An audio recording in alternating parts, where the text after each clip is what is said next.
A very good evening to you. At this hour on the business desk, the South African Revenue Service says over 35 billion rand has been withdrawn from the two-pot retirement system since the beginning of September. This has been described as an unprecedented and steady increase in tax directives applications since inception. SARS further says this reflects the economic challenges faced by households. Commissioner Edward Kieswetter joins us for this conversation. Thank you so much for your time, Commissioner. Does this meet expectations or exceed what was anticipated initially?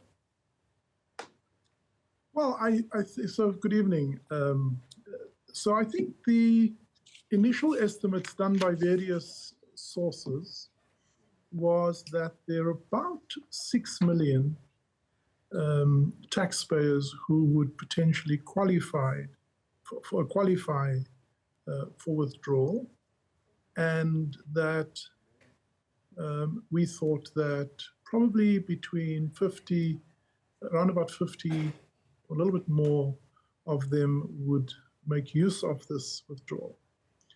As we stand at the moment, the various funds have already received 2.15 million applications for directives, of which 1.925 have been approved, which is about 90% approval rate.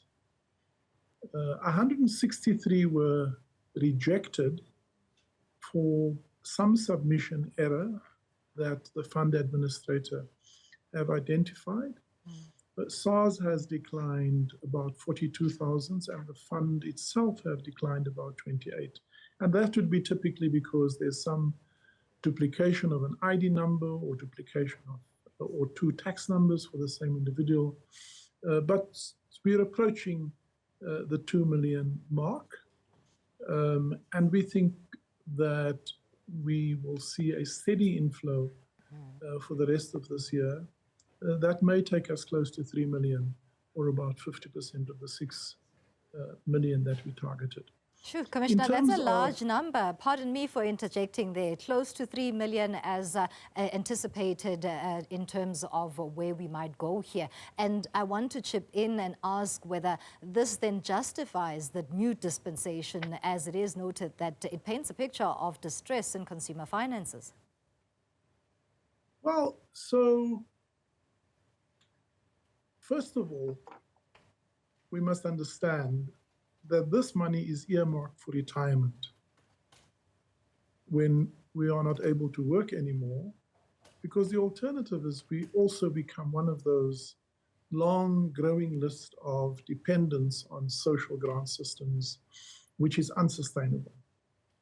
And so at the heart of this is the notion and the principle that the money that was deducted from your earnings over the lifetime of your employment is to prepare for retirement. So any withdrawal from this in itself is not ideal. But one understands in the South African context that given the economic distress, given and we see that also in debt collection, many people find themselves financially strained and are taking this step. And one would hope that there's no frivolous application to spend money on discretionary issues. One would hope that the money that is withdrawn is to fund, for example, education, university fees, or other endeavors, because that's an investment in the future. Or towards maybe settling an outstanding bond for a house. That's also an investment in your family and for the future. Or maybe emergency medical expenses. I would personally, as an African, begin to be concerned if people are drawing into these funds to fund lifestyle issues, like buying another car or going on a holiday, because there's no real, although we've educated, there's no real limitation on what that money can be used for. So that's the concern on the one hand, that it is depleting provision for future income. And you have to balance that with the fact that some people are struggling just to fund their basic needs today.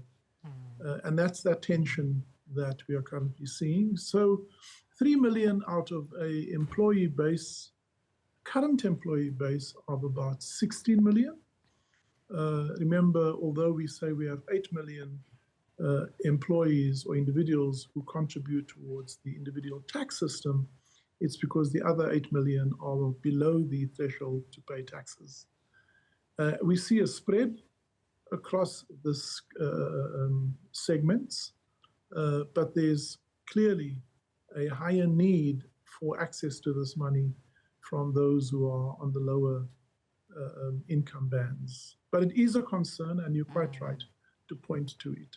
Speaking, Commissioner, speaking of the spectrum, before we move on, in terms of which employers are tapping into their retirement savings using the two-pot system, are we able at this stage to tell whether which group really is taking up this dispensation? Is it the large income earners or maybe those at a lower level of the income space?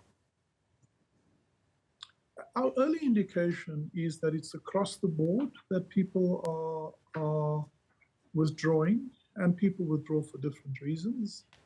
We think, for example, some people at the higher end may even withdraw not to spend their money, but to divest their money slowly into offshore jurisdictions and still retain it for retirement provision, but diversify their currency risk and the exposure to the local market. So that could be a reason why a person who doesn't need the money may access it. And then those, as I said, on the lower end of the spectrum would be people who just find themselves in financial distress. So it's across the spectrum, but at the moment biasing towards the middle and lower income earners. As a parting shot, Commissioner, any other major concerns on the side of SARS in this regard, as we've already seen reports from the likes of the FSCA being called to probe some of these transactions?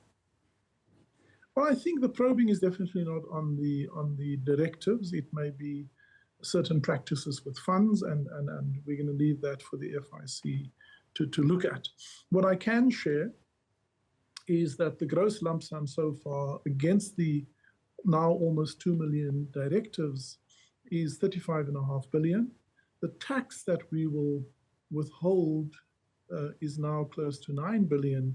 And in addition, we have identified taxpayers who are withdrawing, collectively owing SARS 825 million. And we are issuing directives for that money to be repaid as well. I want to just, if you will allow me, give a filing season update. To year to date, we've had over 8.2 million of the taxpayers who have either filed or whose assessment has been completed through our auto assessment process. We've had a really positive impact on 5 million people for whom the tax just happened. They didn't have to submit any returns. We did all the work using data and machine learning algorithms, AI-driven completion of these assessments. And that's really the future, where we are able to do the work on behalf of taxpayers without them having to do anything. 5 million standard income earners would have had this seamless experience, and we've had a 98% acceptance rate.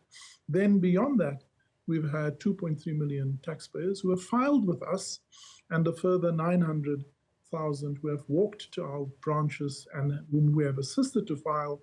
Those taxpayers would have received their assessment in under 5 seconds. And if a refund was due and there was no issues around banking verification and other issues, would have received their refunds in under 72 hours. We've already paid out 32 billion. Again, a good multiplier effect. 32 billion back into the hands of South Africans, and hopefully also will have downstream a positive implication for consumption and a multiplier effect for economic growth. On that positive note, I must thank you, SARS Commissioner Edward Kieswetter, there giving us an update on the two-pot system.